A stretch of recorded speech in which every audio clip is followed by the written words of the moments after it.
ये एक इस तरह का संगठन है जो देश की गतिविधियों में बाधा डाल सकता है। किस तरह की गतिविधियाँ?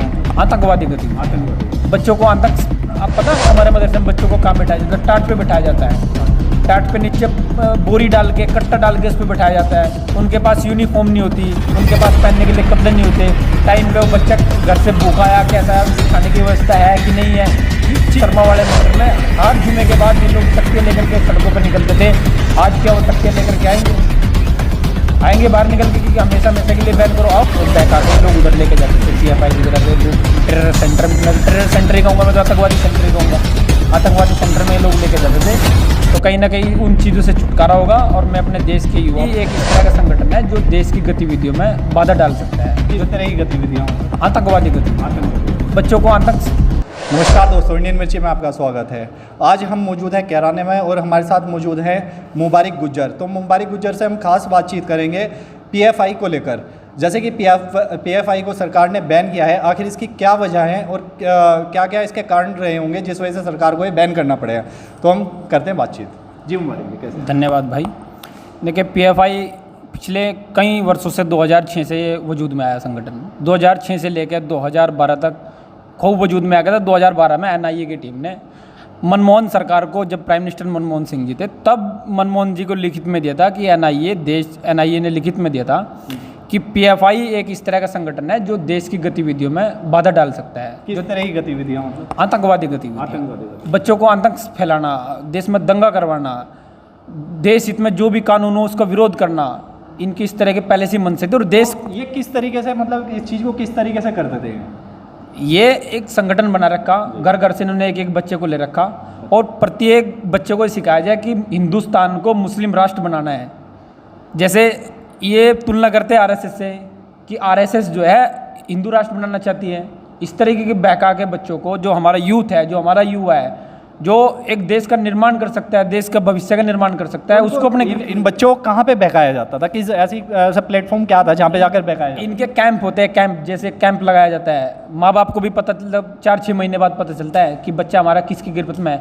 ये लोग तो बच्चों को आतंकवादी बनाना चाहते थे और आज NIA ने पूरा सबूत इकट्ठा करके, ATS ने, STF ने, NIA ने सबको भारत सरकार के हवाले किया है कि ये लोग, ये आतंकवादी गतिविधियाँ देश में, चाहे दिल्ली में दंगा हुआ हो, NRC के मेट्रो, ज्ञानवापी मस्जिद हो, बाबरी मस्जिद हो और हाथरस कांड हो, शामली कैराना का दंगा हो, हर उस मंशा में, हर उस प्लानिंग में PFI के लोग सामने आए और इन लोगों ने पीछे से प्लानिंग किया। नुपुर शर्मा वाले मैटर में हर जुमे के दिन ये लोग जाते थे मस्जिद में, तख्ती लेकर के, पोत करके लेकर के जाते थे और बाहर निकल करके विरोध करते थे और बताते थे कि हम लोग जो है ना, नुपुर शर्मा को फांसी दो, इसका दो, वो दो, क्योंकि इन्होंने प्रोटेस्ट करना है, इन्होंने देश में दंगा कराना है। इनकी मंशा सिर्फ ये है, क्योंकि एक बड़ी मेजोरिटी मुसलमानों को बदनाम करने की नीयत से लोग वहाँ जाते थे कि मुसलमान होता है ऐसा, जबकि ऐसा मुसलमान नहीं होता है। मुसलमान जो है ना बहुत सॉफ्ट रवैये एक आदमी होता है, वो किसी का बुरा नहीं करना चाहता मुसलमान। लेकिन ये लोग तो आतंकवादी लोग हैं, मुसलमानों के ऊपर कलंक है, मुसलमान हो ही नहीं सकता। मुसलमान युवाओं को अपने काबू करके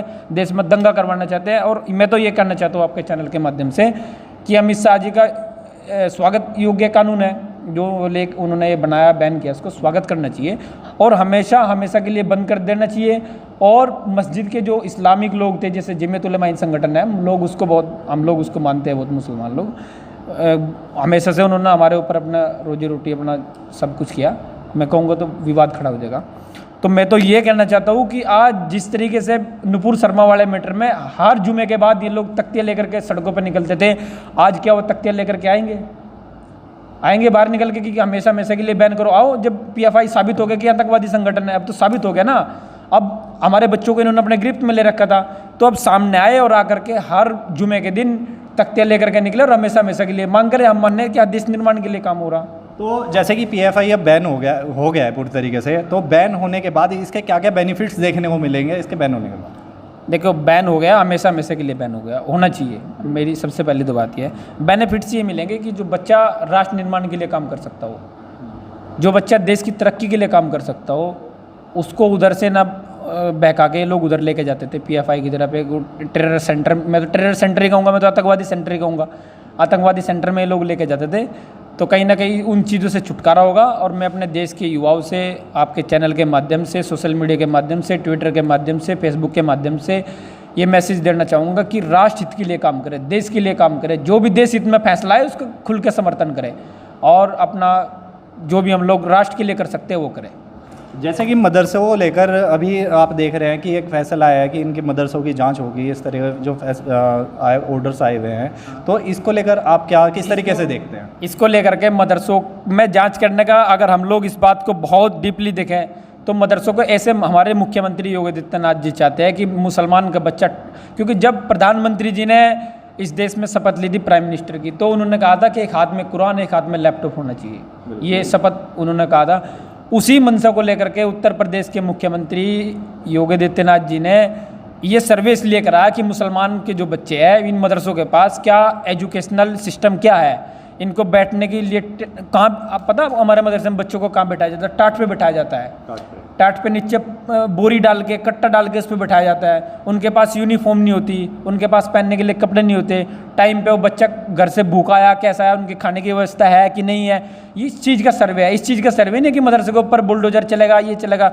ये PFI SDPI और जो कुछ मुस्लिम लोग हैं जिनका मदरसों से ही पेट पूजा होती है, उन लोगों ने इस तरह की मनसा मुसलमानों को कोशिश की फैलाने की कि तुम्हारे खिलाफ एक बहुत बड़ा षड्यंत्र है। हाँ, मैं कहता हूँ यह बात हमारा कुरान और हदीस भी यही कहता है कि अगर कोई मदरसा किसी की, पहले तो बात इस तरह का कोई मदरसा मिलेगा ही नहीं आपको, पहले तो बात इस तरह का कोई मदरसा मिलेगा नहीं। अगर वो किसी की ज़मीन को घेर करके बना रखा है या किसी की ज़मीन में वो मदरसा है, वो तो बेशक जाहिर सी बात है, उसको तो वो उसकी जिसकी ज़मीन है वो तो लेगा, क्योंकि कब्जा मुक्त वाली सरकार है, कब्जा कोई कर नहीं सकता। वो चाहे मस्जिद हो, मंदिर हो, मदरसा हो, कोई भी हो, अगर किसी की ज़मीन पर किसी ने कब्जा करके बनाया हम उसमें तालीम भी नहीं ले सकते। हमारा हदीस ये क्या है कि हम किसी की ज़मीन को कब्जा करके किसी के ऊपर ताकत के तरीके से बैठ के हम अपने बच्चों को शिक्षा देंगे, तो ये अच्छी बात नहीं है। जैसे कि हमारे साथ मुबारक गुज्जर जी कैराना से, हम इनका धन्यवाद करेंगे, आज के हमारे खास मेहमान थे। तो जुड़े रहिए आप इंडियन मिर्ची के साथ। मैं निखिल त्यागी, धन्यवाद।